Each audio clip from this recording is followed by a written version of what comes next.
Momenti di grande allegria e coinvolgimenti ieri pomeriggio per uno dei primi appuntamenti del ricco cartellone delle manifestazioni organizzate dall'amministrazione comunale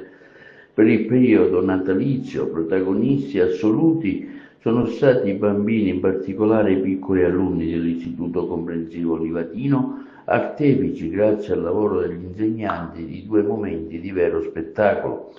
Il primo ai piedi del monumento raffigurante Luigi Pirandello in via Roma, poi sulle scale della Chiesa Madre in piazza Kennedy, con un concerto tenuto dall'orchestra composta dagli allievi dello stesso istituto comprensivo, un pomeriggio nel corso del quale l'atmosfera natalizia ha caratterizzato le normali attività di via Roma e delle zone adiacenti, attirando l'attenzione di turisti di passaggio. Vedere tutti questi piccoli empedoclini in festa è per noi uno stimolo a dare ancora di più il futuro della nostra città, ha sottolineato il sindaco di Porto Empedocle Calogero Mattello, e ringrazio la dirigenza e il corpo docente dell'Istituto Comprensivo Livatino per il grande lavoro svolto, non solo nell'occasione ma nella quotidiana azione educativa. Per quanto riguarda il proseguo delle manifestazioni natalizie, è continuato il primo cittadino, posso assicurare che gli pellegrini saranno gratificati come meritano all'insegna dei momenti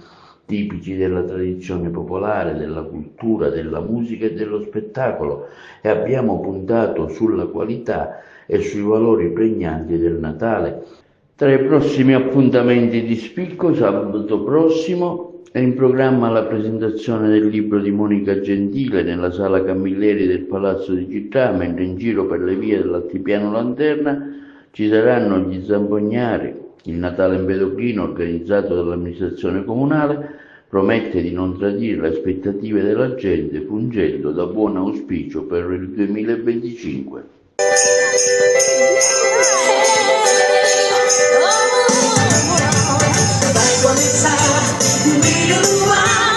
Festa com linda, você vai gostar.